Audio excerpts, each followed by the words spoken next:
Vamos ler Romanos 11, do 1 ao 32. E 2. Eu vou ler na ARA, na atualizada. Pergunto, Hum, pois, terá Deus porventura rejeitado seu povo? De modo nenhum, porque eu também sou israelita, da descendência de Abraão, da tribo de Benjamim. Deus não rejeitou o seu povo, a quem de antemão conheceu. Ou não sabeis o que a Escritura refere a respeito de Elias, como insta perante Deus contra Israel, dizendo: Senhor, mataram os teus profetas, arrasaram os teus altares, e só eu fiquei e procuram tirar minha vida. Que lhe disse, porém, a resposta divina? Reservei para mim 7.000 homens que não dobraram os joelhos diante de Baal.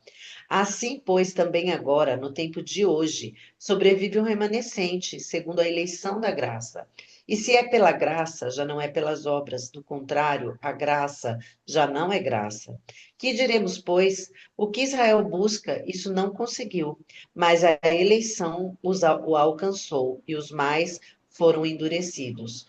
Como está escrito, Deus lhes deu espírito de entorpecimento, olhos para não ver e ouvidos para não ouvir, até o dia de hoje.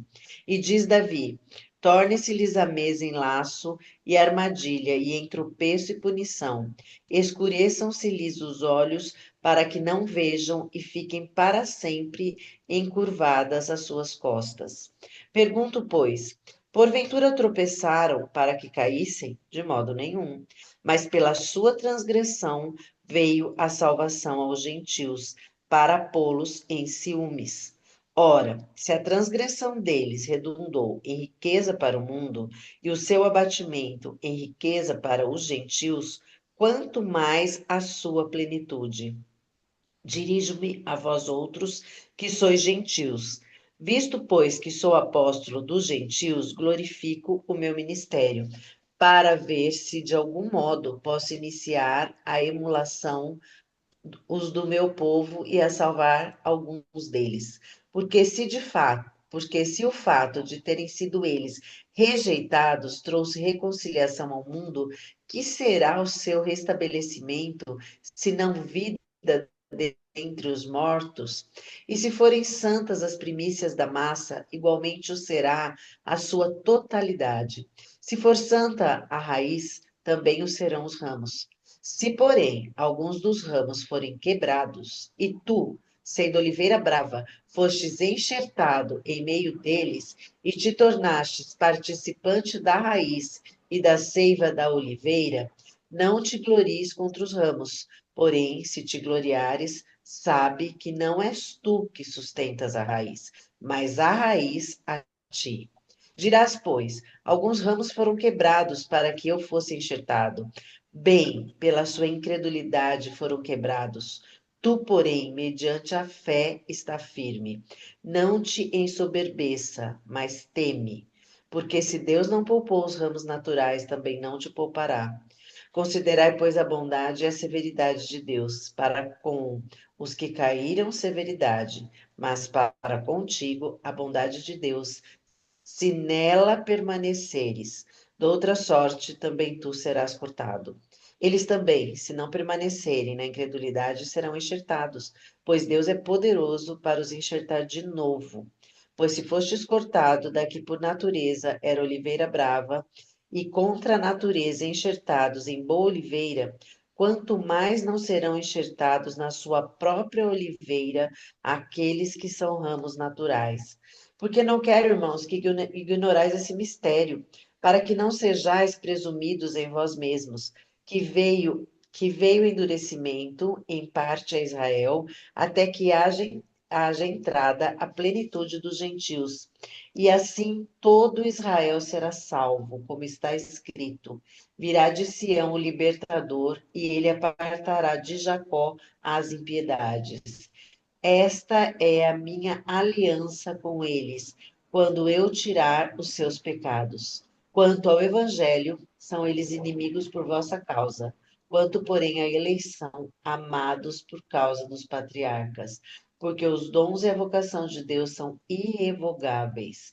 Porque assim como vós também outrora foste desobedientes a Deus, mas agora alcançastes misericórdias à vista da desobediência deles, assim também estes agora foram desobedientes, para que igualmente eles alcançassem misericórdia à vista da que vos foi concedida. Porque Deus a todos encerrou na desobediência, a fim de usar de misericórdia para com todos. Amém, amém, Amém. Amém. amém. Nossa, eu tava ouvindo os dois últimos encontros, né? E estava pesquisando aqui, ele falou muito interessante, falou assim que o Romanos 11 é o ponto culminante desses três encontros, né? 9, 10, 11, né? E o apóstolo Paulo, ele vai explicar o plano soberano perfeito de Deus, né? Entre Israel e a igreja. Eu estava ouvindo uma mensagem do pastor Hernandes, né? Ele fala que alguns estudiosos, eles falam que tem separação entre a igreja e Israel. Né? Israel é uma coisa, a igreja é outra. E ele coloca, né, de forma bem enfática que a igreja, Israel e a igreja serão uma só pessoa, né? Em que Israel, né, que saiu, foi cortado, saiu, né, ele voltará a fazer parte, né, do ramo, da raiz, e aí se formará a igreja. E para fazer parte da igreja, existe só uma possibilidade, crer no Senhor Jesus. E vai ser nesse ponto que Israel voltará para a casa do Senhor, porque eles crerão no Messias que foi enviado, né? Achei muito importante quando ele falou sobre isso, né? Sendo que tem pessoas que apresentam essas divisões, tá? Esse contexto, ele vai falar sobre a rejeição, a restauração, a eleição, a rejeição e a restauração, né?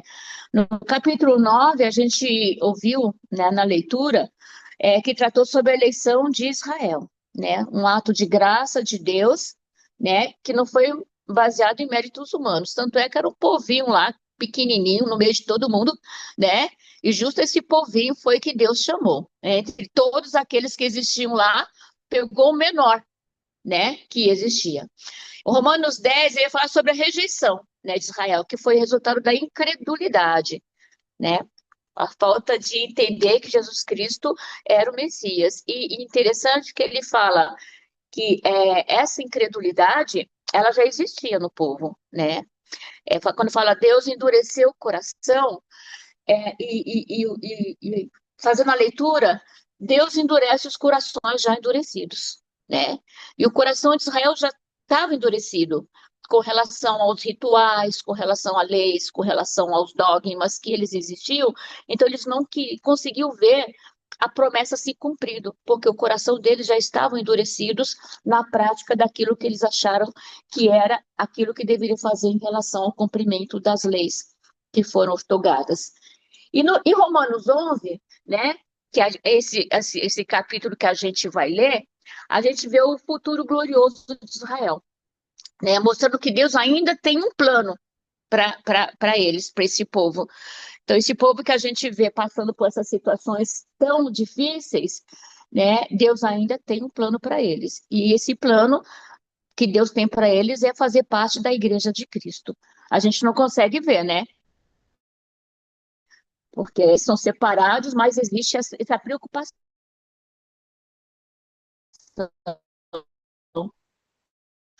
e constituindo e com essa de Deus na preservação deste, né? E é assim que esse povo tem sobrevivido a situações difíceis, né? E isso prova que Deus opera tanto o querer como o poder na vida deste povo. Né? Por exemplo, 70 anos depois de Cristo, lá no General Tito, e quando eu li esse General Tito, eu lembrei do irmão João, pai da Edith, ele sempre gostava de falar isso. Jerusalém foi destruída, foi invadida, foi queimada, né? E o povo espalhou, houve a diáspora, espalhou pelo mundo, né? ficaram 1.800 anos separados pelo mundo, né? Em cada locação, em cada lugar, mas o povo viveu e manteve as suas tradições, manteve a sua identidade, manteve a sua língua, manteve a sua fé, né?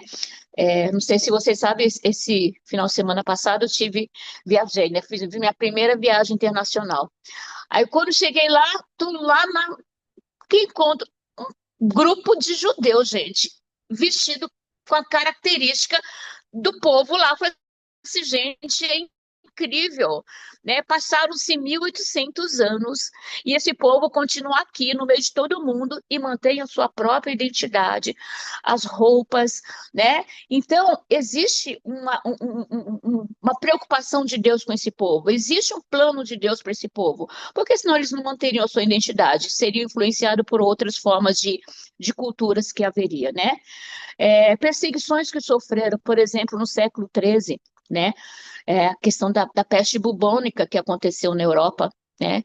Foi o único povo que conseguiu assim, sobreviver àquela peste. Por quê? Porque cumpriu as leis, né? Lavavam as mãos, né? Diferente dos outros que não tinham nenhuma asepsia com relação à alimentação e por isso foram acusados, né, de serem aqueles que estavam promovendo, né, a morte de muitas pessoas naquele período. E no século XX a gente vê o massacre, né, o Holocausto que aconteceu nos campos de concentração na Segunda Guerra Mundial. Ou seja, gente, Israel sobreviveu porque Deus preservou esse povo. Então, não foi obra de acaso, existe um propósito, existe um objetivo. E Paulo, ele vai falar disso neste capítulo, né? Sobre essa preservação do povo de Israel até agora. Tudo bem? Alguma pergunta? Então, vamos lá. No Romanos 11, de 1 a 6, né?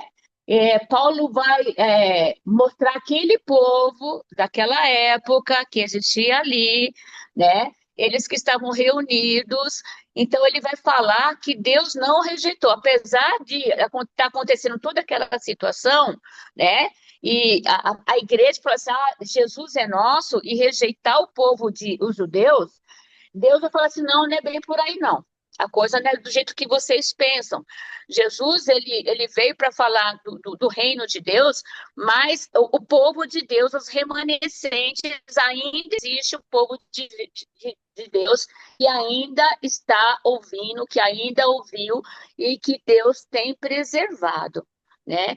E aí, de 1 a 6, ele faz uma pergunta, né? Começa com a primeira pergunta. Terá Deus, porventura, rejeitado esse povo? E o que Paulo responde? Ele faz a pergunta e ele responde. E o que ele responde? Não, de jeito nenhum. E quais são os exemplos que ele cita para responder a essa pergunta que está sendo feita?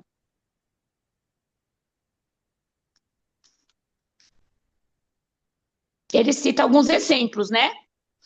De preservação. Quais são os exemplos que ele cita aí? De que Deus não rejeitou esse povo, o povo judeu. Eu acho que o exemplo maior, não desconsiderando os outros, é que ele mesmo, sendo judeu, ele perseguia e houve, e houve essa transformação. Então ele diz assim, porque eu também sou israelita da descendência de Abraão. Então ele era judeu assim da gema e Deus não rejeitou ele, mesmo ele sendo o que foi como Saulo, né? E aí ele vem citando depois outros exemplos, Isso Elias mesmo. Elias, né? Elias e Davi, né? Elias Isso, e Davi. né? E interessante. Ô, Fala, Edna, fala. bom dia. Bom É, Bom dia. dia. e ele, acho que também, acho que você vai enfatizar também, que tem um grupo dos remanescentes, né? Aqueles que permanecem fiel, né? Então ele está falando, acho que o apóstolo vai deixar isso bem claro aqui, né? E mesmo quando Elias questionou tudo, Deus falou, ainda tem os remanescentes, ainda eu tenho aqueles que se mantêm fiel, né? Então acho que Aonde há um servo de Deus fiel, ali há a diferença, ali há o cumprimento da promessa. Isso mesmo, né? Então a gente vê, por exemplo, hoje, existe remanescente do povo de judeu em Israel hoje, que ainda creem em Jesus Cristo? Existe, Uhum. né? Então Deus, é que eu falei, Deus endureceu os corações que já estavam endurecidos, né? Por exemplo, com o faraó. Deus endureceu o coração de faraó. Por que endureceu o coração de faraó? Porque o coração dele estava endurecido, né? Deus endureceu os líderes judaicos, né? Os fariseus, os saduceus. Por quê? Porque o coração já estava endurecido. Endurecido por causa do quê? Por causa das leis, por causa das regras, por causa dos rituais. Então ele não fez diferente. Eu estava até pensando, aquele que foi falar com Jesus, como é o nome dele? Na noite, na calada da Nico- noite? Nicodemos. Nicodemos, né? Nicodemos. Nicodemos não estava com o coração endurecido. Tanto é que ele foi ali ouvir. Ele foi ali procurar. E quando foi quando Jesus sendo crucificado, ele foi ali também, né? Falar sobre pegar o corpo de Jesus, ou seja, o coração dele não estava endurecido para a palavra, tá? Então, né, não é que Jesus, não é que Deus endurece os corações, né? Ele mantém endurecidos os corações que já estão endurecidos. E nesse período, os corações estavam endurecidos por causa da lei. Eles não conseguiam ver além da letra, né? Mas estavam baseados, aliás, até hoje, né? Alguns estão baseados na lei. Fala, Edith.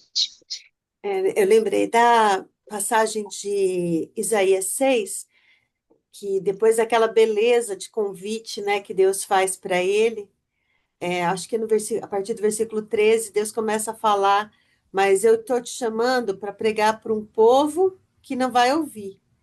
E se eles ouvirem, o coração deles não vai se voltar, né? E todo o livro de Isaías é uma revelação da vinda do Messias, né? Até dizem que é o livro mais é o evangelho do Antigo Testamento, né? De tão É, forte que. E era para um povo que já realmente já estava com o coração endurecido, né?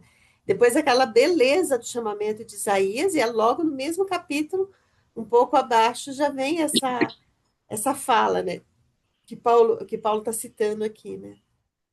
isso mesmo, isso mesmo. Mas alguém quer falar alguma coisa sobre esse tema? Então a gente pode entender aí que os remanescentes fiel mostra que Deus sempre preserva o seu povo, né? E Elias, e Davi, e Paulo, e todos aqueles que permanecem, é uma demonstração clara de que Deus tem um plano para esses que ouvem a palavra, que entende e que não se deixa endurecer, né? Pelo meio, por aquilo que está acontecendo. Até aí, tudo bem, gente? Então, a gente vai partir lá para o 7, do 7 a 10, né? Em que eles são perguntados quem são, então, os verdadeiros filhos de Abraão, né? E o que eles falam? Quem são os verdadeiros filhos de Abraão que esse capítulo apresenta, gente? São aqueles que cumprem a lei? Esses são os verdadeiros filhos de Abraão? Quem são os verdadeiros filhos de Abraão?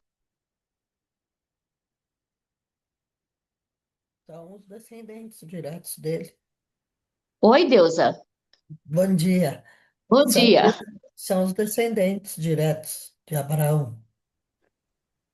São os descendentes diretos de Abraão, são os verdadeiros. Mas ele aqui, Paulo, ele está falando que a questão da circuncisão, que a questão de obediência à lei, isso não define os verdadeiros filhos de Abraão, porque eles são circuncisos na carne, mas o coração não está circuncidado. Né? Oi? Aqueles que aceitaram o sacrifício da cruz, né? Que aceita a mensagem da salvação, né? A graça. Isso, né? Os verdadeiros filhos de Abraão são aqueles que ouvem a palavra, que entendem a palavra, que não se deixam endurecer pelo coração, né? E que se juntam ao rebanho do Senhor, porque entende que os filhos de Abraão não são aqueles que é nascido de descendência física, mas de uma descendência que é cravada no coração, através da palavra do Senhor. Esses realmente são os verdadeiros filhos de Abraão, né?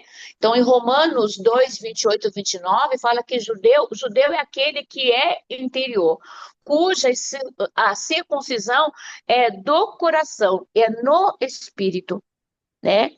E eles se apegavam à questão dos descendentes de filhos de Abraão, aqueles que tinham sentido, né, a dor na carne, né? Mas esqueceu realmente que Deus não veio por causa das leis, ele veio cumprir as leis, não por causa das leis. Tudo bem? Então, mas essa é uma definição, é uma linha que Paulo vem trazendo como nova. É. Até a explanação do Evangelho, essa abertura do Messias, os descendentes de Abraão é que eram considerados judeus, filhos, né? Aí Paulo vem trazendo essa abertura de que o entendimento da mensagem é, faz de todos filhos de Abraão, independente da, da, da questão sanguínea, né? Digamos É. assim. Isso mesmo, isso mesmo. É isso que Paulo está apresentando aqui, né? Quando ele está fechando esses 3 capítulos, ele está falando sobre essa questão deixa eu ver aqui, de definir, né, aqueles que estão dentro do propósito, dos planos de Deus para o povo de Israel e para a igreja, né? Porque até esse momento existia 2 grupos, existiam os judeus e existia a igreja que estava se firmando, né? E Paulo é tirado desse grupo de judeus que segue a lei, que cumpre a lei, para fazer parte de um outro grupo, né? Que vai ser o quê? Enxertado, que foi cortado e que agora vai ser enxertado, né? Nesse povo escolhido e vai fazer parte agora deste povo, sem precisar é, ter essas características físicas, né? Que define o povo judeu, mas ter um coração circuncidado com a palavra de Deus. Tudo bem? Mais alguém quer falar alguma coisa? Efésios 2, de 11 a 22, fala que a igreja é um só corpo, um só rebanho e uma só família. Então, a igreja que se formou a partir de então, e que Paulo vai levar aos gentios, é uma igreja que não tem divisão entre gregos e romanos, judeus, né? Entre gentios, né? E fariseus, né? Todos fazem parte de um mesmo corpo. É isso que ele quer apresentar neste momento. E é interessante é que nessa próxima parte, né? Antes os judeus se sentiam importantes porque eram judeus. Aí, quando converte o gentio se acha mais importante que o judeu porque os judeus se rejeitaram, né? E o que eu acho mais interessante é que isso se traz até hoje, né? Até hoje a gente vê discussão de igreja que fala se os judeus são povo de Deus ou não são, se a gente tem que ter uma visão de orar pela paz de Israel ainda, ou se agora nós somos o Israel de Deus, né? Então, continua nessa mesma discussão, né? É interessante como isso é uma bobagem, é o que o Paulo está dizendo, né? Se vocês se acham especiais porque vocês fazem parte da família de Deus, não endurece o seu coração para o judeu nem para ninguém, né? Porque assim É, como a oliveira brava, vocês eram oliveira brava, vocês foram cortados, foram enxertados, não é de vocês que vem. Então não importa se é judeu, galho oficial, ou gentio, galho enxertado, o que importa é a raiz, é a seiva. E a seiva é isso, Cristo, né? isso. Interessante. Então, de 11 a 15, ele vai falar sobre essa questão da rejeição e da salvação dos gentios, né? Então, a rejeição de Israel vai abrir as portas para o evangelho dos gentios. E o ciúme dos judeus com relação aos gentios vai abrir oportunidade dos judeus retornar a fazer parte da raiz de Davi, da raiz que é Deus, né? Então, quando ele fala assim, quando ele fala sobre emulação, ele está falando sobre isso, sobre esse conflito, né? E é interessante porque antes os judeus eles veem os gentios de uma forma tão diferenciada e de uma forma tão alegre, tão abençoada, que ele começa a sentir ciúmes. Por quê? Porque ele também quer fazer parte daquilo, né? Ele não quer ficar afastado daquela situação. Aí que vem os mistérios de Deus, né? Porque a gente não entende, né? Povo escolhido, povo rejeitado, povo restituído, quem será a divisão? Esse é o mistério. O mistério é essa interdependência, né? De judeus ser povo escolhido, né? Depois eles não aceitarem Jesus e os gentios serem enxertados na árvore, e depois que eles veem os gentios enxertados na árvore e tendo uma situação diferenciada com Deus, eles olham aquilo com desejo de também fazer parte daquela situação, né? E aí eles se voltam também para fazer parte da árvore. Então se torna tudo um povo só, que é a igreja, né? Então não existe judeus e gentios, existe a igreja de Cristo, né? E para fazer parte dessa igreja de Cristo só existe um caminho, só um caminho. Qual é o caminho? Qual é o Cristo, caminho para Cristo? Só um caminho. Jesus. Então, tanto judeus como gentios precisam seguir só um caminho, Sim. Jesus, né? Alguém quer falar alguma coisa? Aqui nessa Bíblia da mulher, ela faz um comentário sobre essa questão, né, do enxerto. Então, ela fala assim: no entanto, Paulo não desistiu dos judeus. Paulo empregou a figura de linguagem de uma oliveira para alertar aos gentios para que não se deixassem levar pelo orgulho da sua nova posição. Os judeus descrentes são os galhos que foram cortados da oliveira de Deus. Os cristãos, os gentios cristãos são somente galhos silvestres que foram enxertados. Muito mais fácil seria se os galhos da própria árvore pudessem ser enxertados de novo quando os judeus responderem em fé, né? Então, o segredo é a árvore, onde nós estamos enxertados, porque a Isso, gente isso. pode tomar cuidado, porque tem gente que está enxertado na oliveira errada, mesmo achando que está enxertado na oliveira certa. É que nem Então, assim. porque aí fica tudo, como a gente tem falado, tudo é, é exagerado, ou é de um lado ou é do outro, ou é essa história do judeu, que o judeu, ou é essa história que não tem o judeu, entendeu? Então eu acho que aqui ele traz essa coisa, essa certeza. Só o Espírito Santo vai fazer a diferença, que é o enchimento e o crer que é Jesus, essa oliveira. Então, porque ela fala até aqui que no começo, quando começou a igreja, eles pregavam para os judeus, até que veio essa abertura, porque lá tem toda a coisa, né? Ah, mas não está circuncidado, não está circuncidado, vamos circuncidar e circuncidar até Timóteo, né? Para ele poder ser aceito entre os judeus. E porque tudo devia ser novo, né, gente? Pensa a cabeça daqueles apóstolos, né? Por isso que eu gosto de Interessante. assistir The Chosen, porque ali eu vejo a realidade do que eles eram, né? Tem coisa ali que a gente sabe que é fantasia, mas você consegue entender que eram homens que foram sendo capacitados por Deus. Não ser Paulo, né, que era um homem letrado, era um homem diferenciado.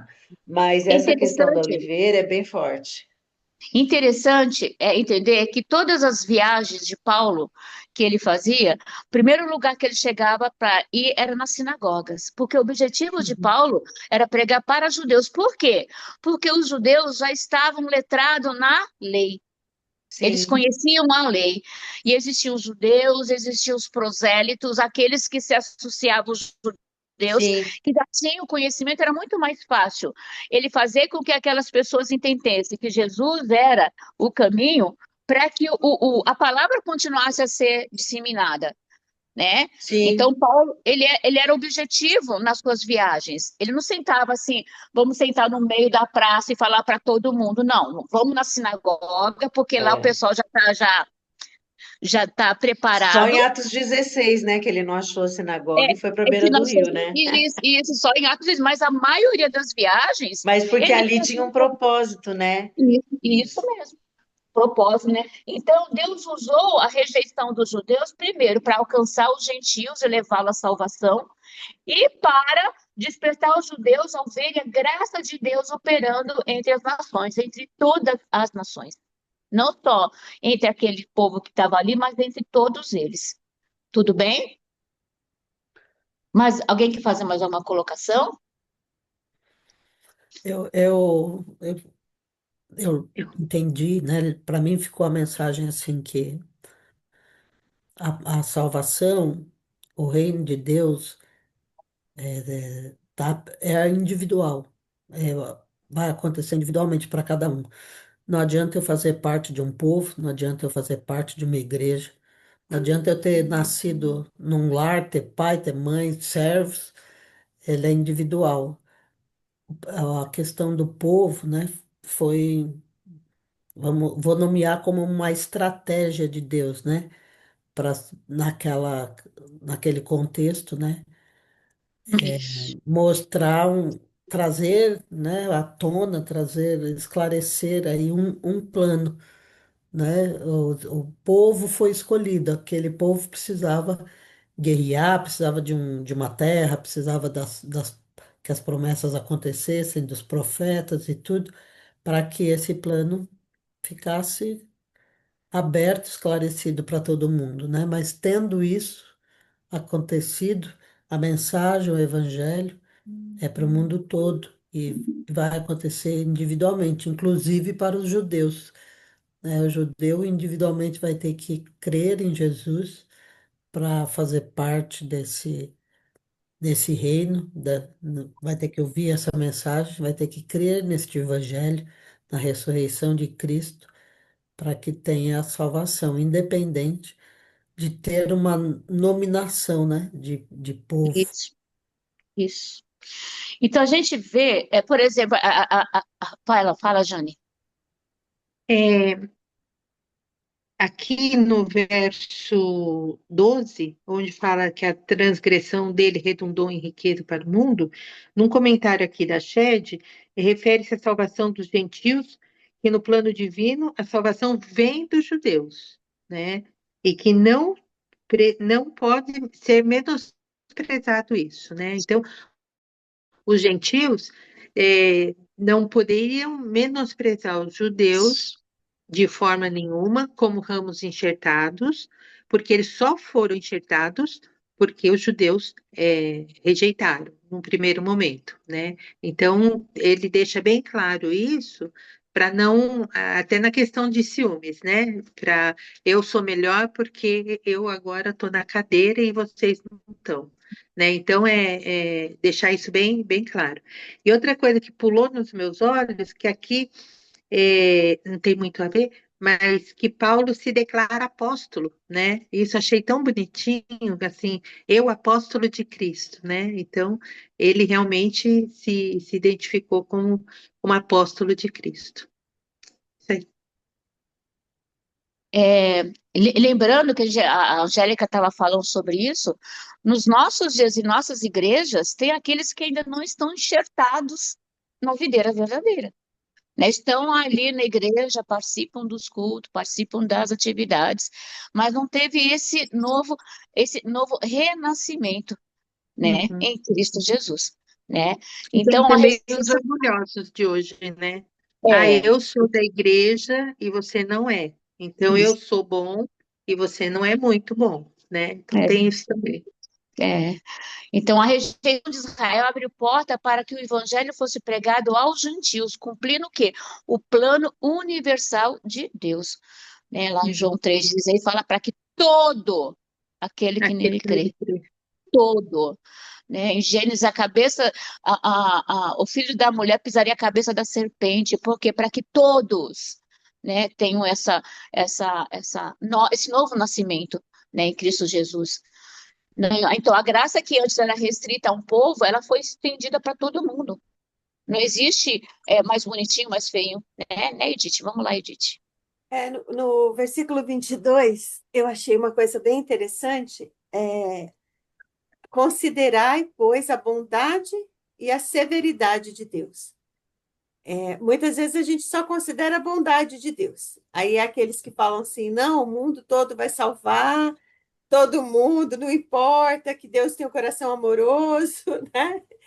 E não considera a severidade. E tem outros que só consideram a severidade. Então, Deus vai punir, Deus vai, né? E eu achei interessante ele falar, né? Considerai a bondade e a severidade de Deus. Para com os que caíram, severidade. Mas para contigo, que foi enxertado no caso, né? A bondade. Se nela permaneceres, doutra sorte também tu serás cortado. Então, não é na regra, não é tá na igreja, como a Jane disse, a Dilsa, é o enxerto, é a raiz, né? Então, se eu considero que eu estou na raiz, então eu tenho que lembrar de quem me colocou na raiz e querer que tenham outras pessoas que vão para a raiz, né? Porque essa é a bondade de Deus para aqueles que obedecem, né?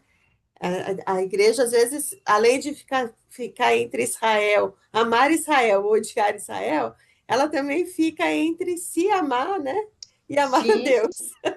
E aí o sim. convite não importa quem é você, importa aonde você está, né?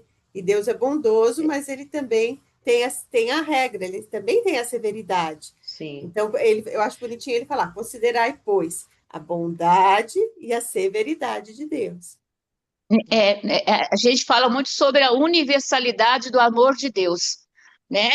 Deus ama todo mundo, né? Mas Deus, ele também sabe quais são aqueles que foram chamados desde, né? Eu vou citar novamente, né? Êxodo 14, que sempre fala comigo, né? Os planos de Deus, eles foram feitos antes, assim como o povo hebreu que estava ali, que Moisés foi falar, né, sobre aquela situação, e Deus falou: se tudo fazia parte dos meus planos, então eu entendo que também essa situação já fazia parte dos planos de Deus, né? Então, a gente precisa pensar sobre essa questão da universalidade. Deus me ama, porque nós tem que amar, mas qual é a sua posição em relação a Deus? Você está enxertado na oliveira verdadeira ou você está enxertado numa planta brava, né? É, Qual a sua fonte, qual a sua seiva? exato. Porque a seiva é que vai dar a diferença no fruto. Hum, Então, não adianta a gente ficar querendo julgar. Ai, aquela azeitona lá tá horrorosa, não vai dar hum. nada. Não, aquele fruto lá não dá. Agora, a vida, a palavra é clara, né? Lá em Gálatas fala do fruto do Espírito. Vai vir tudo num fruto. Então, essa vida tem que fazer diferença. Se a minha raiz não tá, se eu não tô na raiz da seiva, que é a oliveira boa, eu não vou dar o fruto, gente. Então, eu acho que às vezes a gente vê tanta discussão, né? A gente vê tanto tempo perdido com coisas. Ah, então eu não vou evangelizar, porque Deus já escolheu, para que que eu vou evangelizar? Ele já sabe quem é. Você sabe quem é? Eu não sei. Então, a minha vida, ela tem que trazer diferença na minha família, no meu trabalho, na própria igreja. A minha vida tem que fazer diferença. Porque eu convivo muito na igreja, né, gente? Mulher de pastor, eu não trabalho secularmente, não, porque a nossa vida não existe isso. Mas eu não trabalho, né, fora, assim, meu mundo é esse. Então, eu tenho que frutificar onde eu tô. Se eu tô na igreja, eu tenho que frutificar na igreja.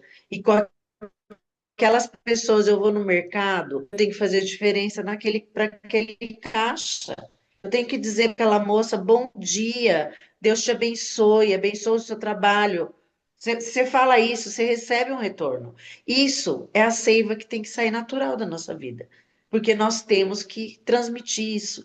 Agora, se eu não estou enxertado na oliveira boa, eu não vou conseguir frutificar. Claro, né, gente? Todo mundo pisa na bola, mas a hora que você pisa na bola, a seiva verdadeira, ela dá um clique na sua cabeça. E você se arrepende, você fica chateada, e você volta atrás, você pede perdão, né?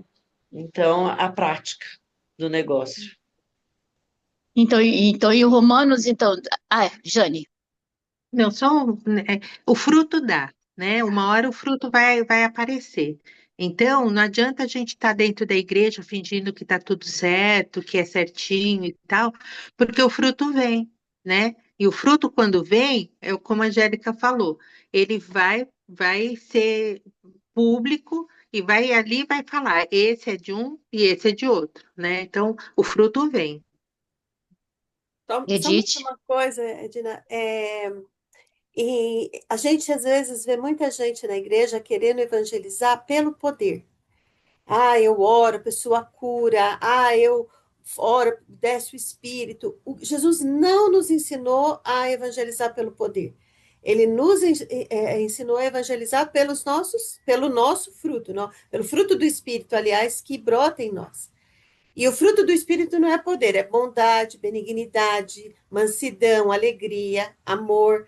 Então, se no nosso ambiente a gente fala de poder e não produz bondade, longanimidade, alegria, amor, etc., a gente não, paciência, a gente não está produzindo fruto, a gente não está evangelizando, né? Então, às vezes a gente vê aquelas pregações do Billy Graham, né? Milhares de pessoas chorando, levantando a mão, eu quero a Cristo, mas às vezes você vê arrogância, dureza de coração, destaque, inveja.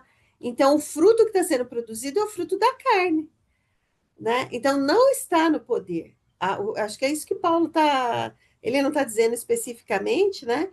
Mas na segunda parte, aí no 25, ele vai falar: eu não quero que vocês ignoreis os mistérios, presumindo que é em vocês mesmos que estão. Porque não é nem no judeu e nem no gentio, né? O fruto vem do Espírito Santo.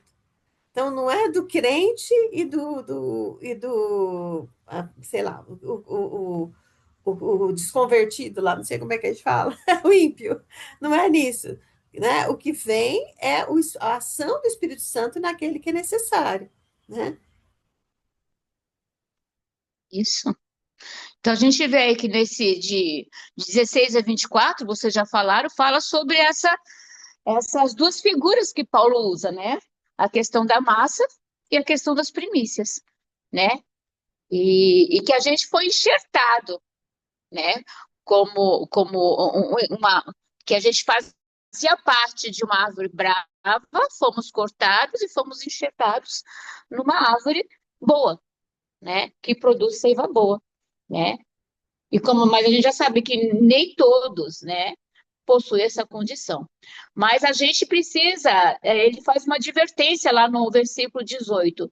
Não te glorie contra os ramos, não é você, não é você, como a gente já acabou de falar, né? Não somos nós, né? É, é aquele que produz em nós tanto querer como poder, porque não somos nós, né? Se Deus ele não poupou Israel, que foi aquele escolhido desde o princípio, também ele não vai poupar a gente, né? Se a gente não tiver dentro dos planos, dos propósitos que Deus tem, se o nosso coração tiver endurecido, né? A igreja deve ser humilde e perseverante, né? E a prova é esta, né? Sabemos onde nós estamos enxertados, né? Ou na figueira brava, na planta brava, ou enxertados em Deus, né? Vamos lá? Mais alguma colocação? E vamos saber Aí, isso pelo fruto, né?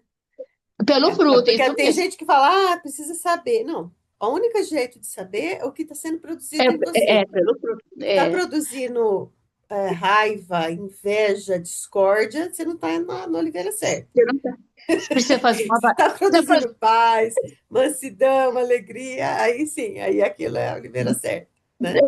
não sei, às vezes a gente chega perto de umas pessoas, né, que a gente fica, não vê a hora de ir embora, né?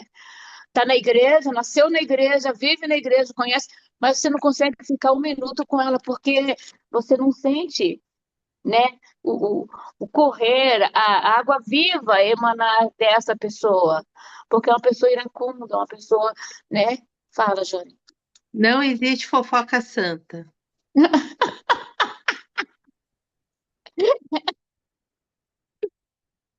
Em Romanos, a partir do 23 e 24, né, Paulo vai falar sobre a restauração de Israel, né? Se não permanecerem na incredulidade, serão enxertados, pois Deus é poder para enxertar de novo, né? Estava dentro, saí, né? Era o povo escolhido. Não aceitou, porque o coração estava endurecido. Saiu, foi embora. Outro povo foi chamado, mas foi chamado com que objetivo? Causar emulação entre essas duas situações. E ele retornar, né? A árvore da fonte da vida, né? Então, quando os judeus creram em Cristo, eles serão reintegrados à oliveira, né? Isso é obra da graça de Deus, né? Mérito. Os judeus, eles criam nos seus próprios méritos, na salvação através dos seus méritos, né? Mas Paulo está falando que tudo isso é graça de Deus, né? Deus, ele não desistiu do seu povo, né? Ele vai cumprir a promessa, né? Que fez desde a eternidade, mas não vai, isso não está sendo desenvolvido através do cumprimento das leis, dos próprios méritos, mas da graça de Deus. E ele fala aqui, né, a questão da graça, lá no versículo 6. E se a escolha se dá pela graça de Deus, então não se baseia nas obras deles, pois nesse caso, a graça deixaria de ser o que verdadeiramente é, ou seja, gratuita e imerecida, né? Se a gente for se basear nos méritos dos judeus cumprirem todos aqueles rituais, aquelas regras que endureceram o seu coração, né, não seria mais graça, seria mérito próprio, né? O pastor Hernandes fala assim, tem muita, já eu quero ser salvo, eu quero, pela minha força, eu me lembro da Edith Apocalipse, pela minha força, pela minha mente, eu quero isso, mas não é meu mérito, é mérito de Jesus, é ele que vai fazer isso, né? E eu uso muito isso no Edith. Você vê como o Apocalipse foi importante para mim, porque as pessoas querem resolver tudo no braço e no poder da mente, né? Eu quero a salvação, eu quero fazer todos os rituais, eu quero cumprir, eu quero estar na igreja, eu quero participar de todos os cultos, porque eu quero ser salvo. Mas isso não é seu mérito, né? Isso é dom de Deus pela graça. E assim, conectando esse versículo 6 que você falou da graça, né? Com o último, né? O 32, ele fala, porque Deus encerrou todos na desobediência. Então, Deus encerrou todos na desobediência, judeu, gentio, né? E a fim de usar misericórdia para com todos. Então, a graça é a expressão da misericórdia de Deus para com todos, né? Porque ele sabia que não tinha outro caminho. Então, quando a gente fala, às vezes, de graça, favor imerecido, fica uma coisa, às vezes, solta. Não. A graça é a expressão da misericórdia de Deus na vida daquele que crê em Cristo. É pela misericórdia de Deus que a gente crê, porque os nossos olhos poderiam estar fechados e cerrados, como o dos judeus, né? E quantos não têm, quantos gentios também não têm os olhos fechados e cerrados, né? E judeus. Então, todos foram fechados na desobediência, encerrados na desobediência, a fim de que a misericórdia de Deus pudesse ser expressa, né? Através da graça na vida de judeus ou não judeus, né? Isso. Na, Mais na, algum? na Bíblia, a mensagem, esse último versículo 32 é: Deus permite que todos nós conheçamos o que é estar de fora, para que Ele, pessoalmente, possa abrir a porta e nos receber de volta. Nossa, que lindo isso.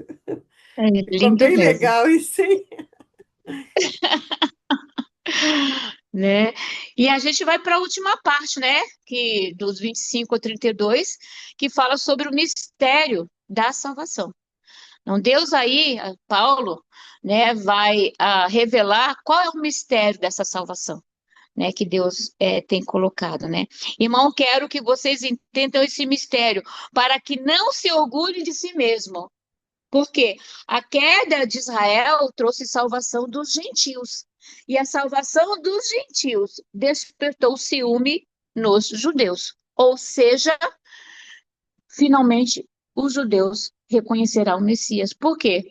Por ciúmes daquilo que Deus tem feito na vida dos gentios. Eu quero também isso. Eu quero fazer parte desse grupo também, né?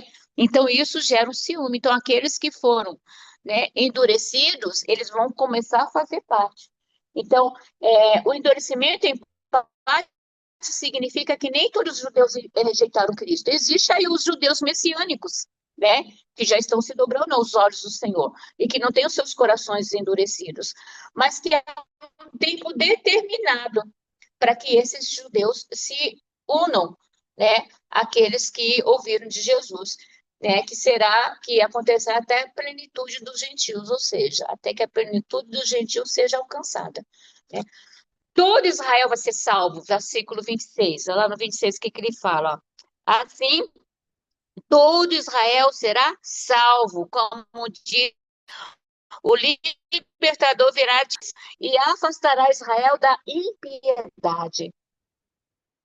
Toda parte de uma igreja significa o povo eleito de Deus em cada geração, e não todos os judeus literalmente, porque alguns dizem que no final, alguns estudiosos, todos os judeus serão salvos, mas no final, quando Cristo voltar, não vai existir mais arrependimento, vai existir o julgamento, certo? Tô certa, né, Edith? Né? Então, não é esperar no final os judeus, não, eles estão se arrependendo agora. A cada geração, mais judeus estão se achegando ao Senhor, de geração em geração, porque quando Jesus voltar, não teremos mais tempo de arrependimento. Agora será o julgamento. Então, essa situação, né, está acontecendo entre o povo, todos estão ouvindo, né? A gente às vezes vê o que acontece lá em Israel e parece tão distante, mas muitos têm ouvido falar da palavra de Jesus e têm se convertido. É esse povo, né, que está se achegando ao Senhor através dos ciúmes que eles sentem, né, de verem os gentios se achegando a Deus. Né? Então, o pastor Hernandes fala que esse mistério é muito importante. A gente pensa que é grande coisa, mas Deus usa de coisas bem simples, né? De pegar dois povos tão diferentes e fazer com que eles se unam através de um mesmo objetivo, que é a salvação em Cristo Jesus e formar uma igreja, né? O que era escolhido, né? Deixou de crer para que aquele que estava longe voltasse a crer e fosse enxertado na árvore. E no final, todos esses dois grupos farão parte de uma mesma comunidade, que é a igreja. Alguém quer falar alguma coisa? Eu só vou falar que minha bateria está acabando, então eu vou ter que levantar e conectar lá. Mas eu já estou aqui, tá? Tá, tá. Tá. E no versículo 29, vamos lá, o 29, o que ele fala, ó. Pois as bênçãos de Deus e o seu chamado jamais pode ser anulados, porque os dons e a vocação de Deus são irrevogáveis. Deus chamou o povo judeu e ele não vai voltar atrás na sua escolha, porque o que Deus define para o povo dele é irrevogável, né? Ele confirma através das ações, tanto é que o povo judeu existe até hoje, né? E a gente viu que passou por várias situações difíceis e permanece fiel. Deus não volta atrás nas suas promessas. Ele elege, Deus chama, Deus justifica e glorifica, né? Seu plano é perfeito e imutável. E aí a gente vê o versículo 32, porque Deus encerrou a todos debaixo da desobediência. Todos nós éramos desobedientes à palavra de Deus. E ele fez isso para quê? Para que ele usasse de misericórdia conosco, para que a gente não tivesse essa questão do merecimento. Ah, eu mereço porque eu fiz isso. Porque todos somos desobedientes, todos nós somos desobedientes. E através da misericórdia de Deus é que nós chegamos. Então não é nada mérito nosso. É Deus que elege, é Deus que chama, é Deus que justifica e é Deus que glorifica. Nada depende da gente, tudo depende de Deus. É Tudo porque bem. Deus salva pessoas, né? Deus salva a gente. Deus Hum, não salva de baseada, né? Não salva um povo, não salva uma igreja, não salva uma denominação, né? Salva cada um, né? E cada um de nós, onde é que estejamos, temos que estar enxertados, né? Temos que estar sendo alimentados por essa seiva independente, né? De uma denominação, de um povo, de uma descendência, né? Deus salva pessoas, salva individualmente, né? Salva filhos. E, e é isso que eu acho que Paulo vem trazendo no capítulo, né? Que aqueles que individualmente, né, independente de suas denominações, aqueles que crerem na verdadeira mensagem, né, no verdadeiro evangelho, que reconhecerem o sacrifício de Jesus, é esses que farão parte de um reino, né? isso. É. Deus não rejeitou Israel, finalizando, concluindo, né? Deus não rejeitou Israel, mas ele disciplinou e restaurou, né? Porque o povo de Israel é um povo ruim, né, gente? Pelo amor de Deus, né? O povo desobediente, o povo desobediente, né? A igreja é composta por judeus e gentios. Não existe separação, não existe diferença. O amor de Deus é para todos. O plano de Deus é um só: salvar pela fé em Jesus Cristo. Só. Não existe outro plano. Este é o único plano. Somos salvos pela fé em Jesus Cristo. Não é obra da nossa vontade e nem merecimento nosso. É Deus. É Deus que faz com que isso aconteça, né? E tudo converge para uma só conclusão, né? Que está lá no versículo 36. Porque dele, por ele e para ele são todas as coisas. A ele, pois, a glória eternamente. Amém. Nada depende de Amém. nós. Tudo depende de Deus. Amém? Amém. Alguém quer falar alguma coisa? Temos 2 minutinhos. Ah, agora é um. Vamos orar? Vamos. Senhor Deus, obrigada porque o Senhor trouxe a tua sabedoria, o teu esclarecimento à nossa mente, Senhor Jesus. Não permita que a gente se ensoberbeça, Senhor, e faça como o povo de Israel, achando, Senhor Jesus, que é no nosso conhecimento, é na nossa eleição que nós encontramos salvação, porque não foi. Foi na tua misericórdia que cada um de nós aqui encontrou salvação, Senhor. Então, continue, Senhor, dando para a gente esse coração também misericordioso, para que a gente continue levando a tua palavra, independente de quem seja, que a gente continue produzindo fruto, o fruto do Espírito Santo na vida das pessoas, para que elas se Amém. sintam tocadas e elas conheçam a Ti, como Deus, como o Senhor nos se revelou a nós, elas também sejam reveladas da Tua presença, Pai.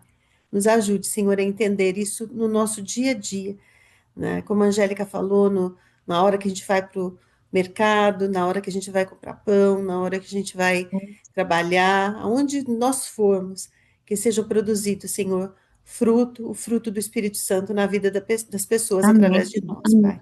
Amém, Em ó teu Pai. nome, Jesus, nós oramos. Amém. Amém.